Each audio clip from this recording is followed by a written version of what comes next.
Hello, it's me, Darlene Vlog.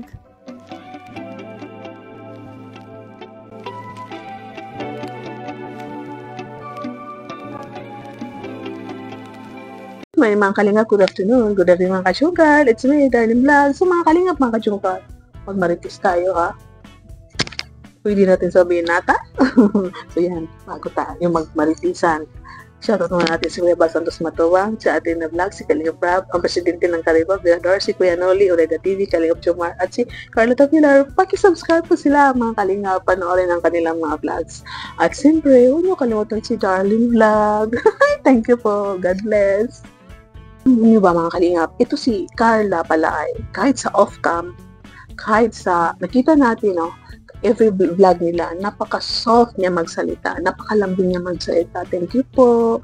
May po lagi lahat ng salita. Parang mas marami pa ang po sa kanyang mga sinasabi. Lumaki siyang magalang at napaka-sweet niya magsalita. Yun po, napapanood natin.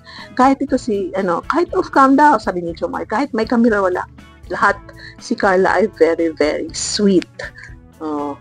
Alam niya na, so lahat na nakamit sa kanya, itong dalawang admin ko kahapon sa Ribbon Cutting, napakalumay daw magsalita ni Carla, kahit sino ma-fall, ma-inglap sa kanyang kaswitan, sa kanyang very soft spoken, maganda na, diba? At tapos yun nga, maganda, mabait, sino hindi ma-inglap dyan? Ito pala si Jomar, nakikita, hindi lang sa beauty nakikita sa si Carla, ang pinaka-cute ni Carla ay yung umagikik daw si Carla. Kung naalala natin, minsan ito nagla-live niya, may nagko-comment na sabi niya, si Carla ay pag nag-agikik, grabe, no? So, yung agikik niya, di ba ang iba pag tumawa, ha, malakas ha. Sa kanya, parang gano'n. Pero yung sunod-sunod na parang maliit na daga, gano'n, na parang hindi, yung nasabi ni Hana, na parang hindi makabasag pinggan ang kanyang tawa sa agikik, nakikiliti, natatawa, masaya, inspired, nakakatuwa ang mga dapat tawanan. Ganyan si Carla, tumawa, agikik, gano'n. Sabi nga ni Jomar, marami tayong nakapansin din. So, anong paborito mo na ugali ni Carla, like yung nakukyutan ka sa kanya pag ginagawa niya? Pag tumitiri, yung tipong tumatawa ng humahagikik ba, parang gano'n. Kasi parang hindi siya makabasag. Tama, pwede natin pagsabayin ang ating relationship, ang ating career. Kasi itong pag may career ka, may relationship ka, tapos pwede mo siyang gawing inspiration. Basta hindi toxic ang relationship. Kasi pag toxic ang relationship, hindi mo pwede pagsabayin. Pero ito si Jomar, kaya daw niyang pagsabayin. Kaya niya pagsabayin yung pag-vlog niya, trabaho niya, pabahay niya, umaalis siya, na nandiyan pa rin si Carla. Ang ganda, di ba? Maraming nagsasabi na, ayoko na magkaroon ng girlfriend, ayoko na magkaroon ng boyfriend dahil sa career na ako, busy ako, wala akong time. Kasi itong mga tao na ito ay nakaranas ng toxic relationship, na agresibo ang babae, nagger, demanding, tapos hindi mo maibigay na lalaki, ganoon din sa lalaki, hindi mo maibigay na babae. Kaya mas gusto nila maging single muna hanggang hindi pa nila na-achieve ang lahat, hindi pa sila ready sa relationship na mag-settle down. Kaya yun, ang iba, gusto nila maging single. So ito si Jomar, kaya niya yung pagsabayin. Kung sakali man na kailangan mo mag-decide, career or love life, anong pipiliin? Siguro sa akin kasi siguro career muna. Pero di rin kasi nagkakalayo yung love life kasi pwede naman yung pagsabayin. So pwede naman po pagsabayin. Kayang-kaya pagsabayin. Kaya naman. Siyempre, para kasi kung may inspiration. Ayan mga kachumkar, ang mga basher daw ang matinding pagsubok sa kanilang dalawa. Tama, no? Kasi mga basher talaga, kung sa sokmed at tinawag basher, ay kahit sa personal. Sa real life, chismosa, ingitera, mapanira, mga ganun, no?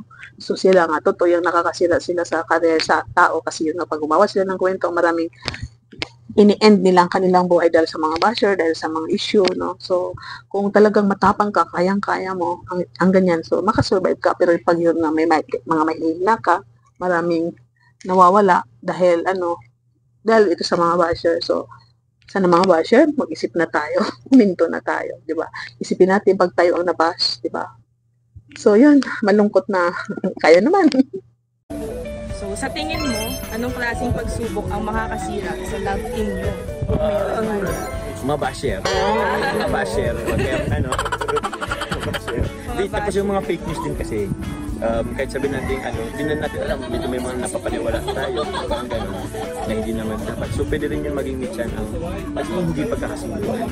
Pero yung mga supporters ni Solid, di sa nag-live ako, may mga naliligaw din sa akin. Ayun. Yung mga Alam pa natin mga kajungkal, si Carla ilang beses natanong kung may chance ba, sabi niya oo naman, pati ito si Jumar, oo naman, sila lang nakakalam sa kanilang dalawa. At yun nga sabi ni Carla lang, di ba?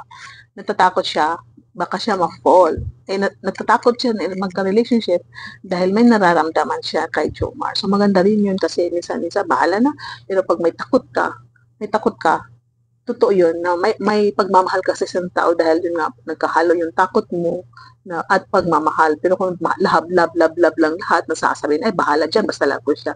So mas maganda rin minsan na may takot ka para ma-feel mo talaga, kaya pala ako natatakot dahil love ko siya, kaya ako natatakot dahil ayoko siyang mawala, ayoko siyang masaktan. Yun ibig sabihin ng takot, diba? Sabi ni Carla, natatakot daw siya dahil may nararamdaman siya. Kasi ganun tayo, sa aking pagkakaintindi kasi kahit natatakot kasi baka mamaya masaktan tayo dahil mahal natin isa't isa. Natatakot tayo baka masaktan natin siya. So tama din yun. So ito mga kajungkal, i-pray na lang natin sila na talaga kahit hindi mo na sila umaamin, na sana in the future sila na hindi mapagod yung sumusuporta sa kanila at mga supporters nagmamahal sa kanila at hindi mapagod si Jomar maghintay, hindi rin mapagod si Carla, di ba? So sana sila na at maghintay sila kahit next year, 2 years or 5 years, huwag mo naman paabutin Carla ng 5 years. Pwede naman, kapag nag-aaral ka, maging inspirasyon mo si Jomar. Huwag lang maging toxic relationship, mag-understanding bawat isa, mayroon kayong, ang inyong communication ay huwag niyo iwala para yun, hindi kayo, kasi ang nakakawala minsan relationship, yung wala ng communication.